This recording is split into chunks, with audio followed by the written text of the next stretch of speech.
Welcome, students.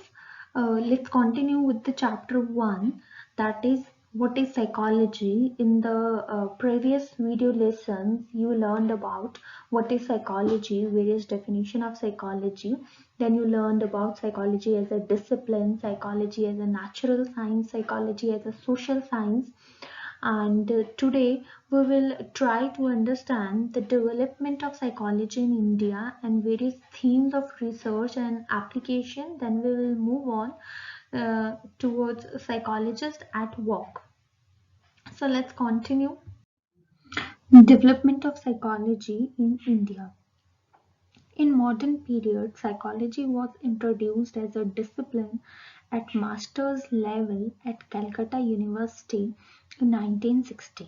Dr. Anand Sen Gupta, a Harvard trainer scholar, was appointed as the first faculty. He had worked with a direct student of Wundt. In 1925, the Indian Psychological Association was formed and the Indian Journal of Psychology started in 1926. The first doctorate in psychology was awarded to Girendra Shekhar Bose at Calcutta in 1922 on his work on repression. So Bose founded the Indian Psychoanalytical Society, which was affiliated to the International Psychoanalytic Association in 1922. So in 1938, the Department of Experimental Psychology was rechristened as the Department of Psychology, and in 1943, a separate applied psychology section was added. Bose and Sen Gupta also attended to many social psychological issues and aspects of Indian thought. So during the 1950s and 1960s, a second phase was started where several psychologists were trained at American, Canadian, and British universities. So they started linking Western psychology to Indian context. So they did various research which were problem oriented, like they dealt with the study of prejudice, social influence, poverty and deprivation, education, environment, health, gender and values, which are addressable to the problems of Indian society. So the more emphasis was on significance of research. So the teaching programs of psychology was separated from philosophy department in 1960s and started building their independent identities. During the indigenization period, sociocultural context was receiving greater attention. There was more concern for culturally relevant uh, theories and principles. Culturally appropriateness, well-being, and indigenization have become prominent. There has been greater increase in the amount of activities of psychology teaching, research and application, and the predominance of Western oriented culture has been criticized, and understanding of Indian social reality has been demanded. Much attention was paid to replication and borrowing of ideas from the West. So that's all about the indigenization period. Next topic is themes of research and application. So we have four basic themes here. Theme means how psychology is applied and what are the areas in which psychology is applied. So the first theme is same as the definition, which is psychology, like other science, attempts to develop various principles of behavior and mental processes.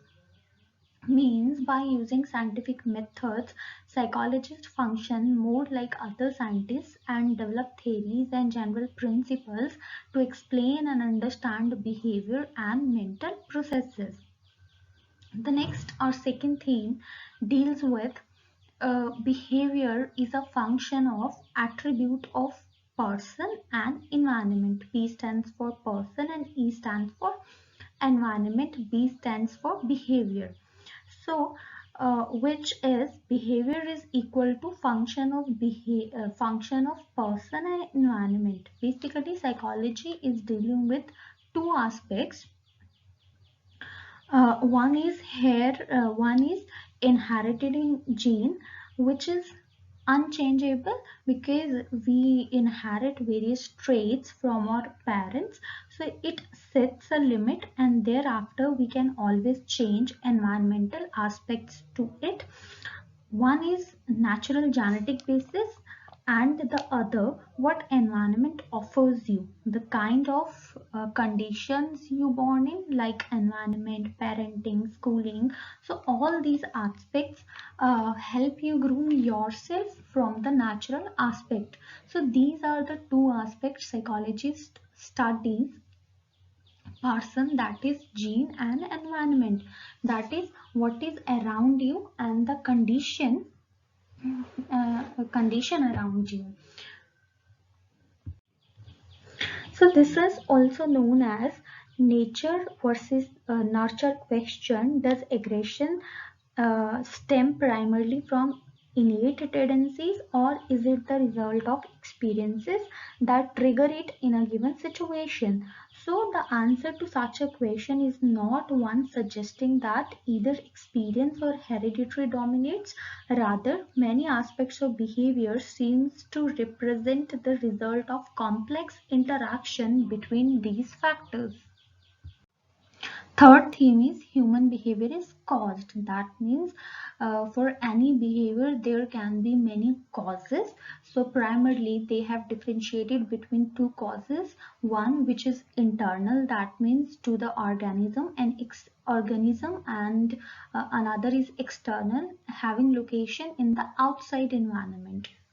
Now, psychologists have realized that there is no linear relationship or linear explanation or linear cause for any behavior, that is X causing Y. So there is no one cause, there is no one cause of behavior. Human behavior has multiple causes. So, to explain a behavior, there is always a multiple causes, so it is difficult to pinpoint one cause of a behavior because it may itself be caused by another variable, which in turn may be caused by some other variable.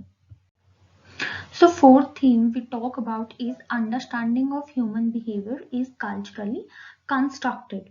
So when we study a culture, say a culture of India and a culture of America, the two are very different. So one we study or we can say that a particular action of a person can have different meaning in different culture. So if somebody is laughing can have different meaning in different cultures. So we have to be very particular about the different cultures to understand how people are born and brought up in different culture and how their psychology develops.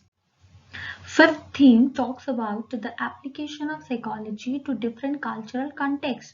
So here the purpose of psychology and understanding of psychology is not just to read it up and but to apply or use it in daily life to modify behavior for the better. So this is where psychology is an applied field applied to different areas. That is where we can make use of using psychology into different practical settings to help you grow into a better human being.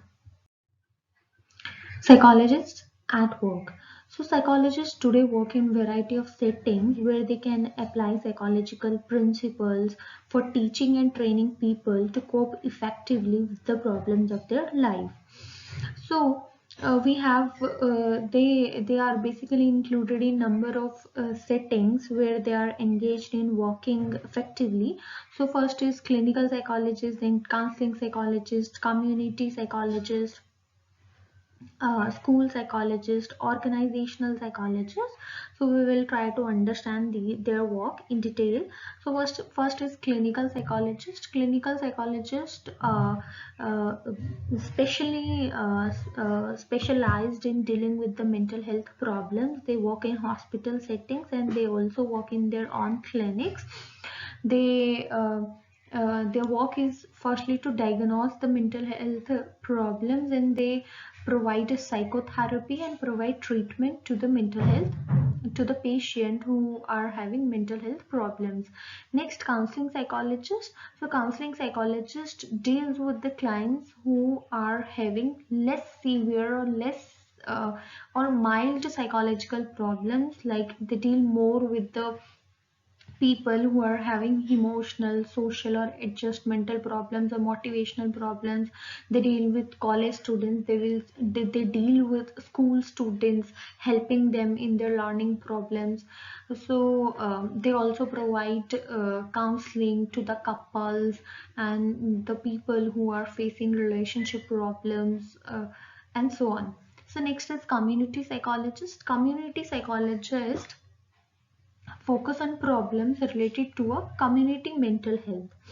For example, this type of psychologist, they choose a particular group or particular age criteria. Like for example, they choose for example, if they choose a particular community like an old age. They try to find out the problems related to the old age, and they work on it, and they try to find out, and they provide treatment to a particular group living in a particular society or living in a particular area. School psychologists basically work in school setting and try to find out the intellectual, social, and emotional problems the children are facing, and they make plans and programs for their better emotional health, for their better hygiene or emotional hygiene. Next is organizational psychologist. So these type of psychologists deals with the people who are working in an organization or MNC, like multinational companies.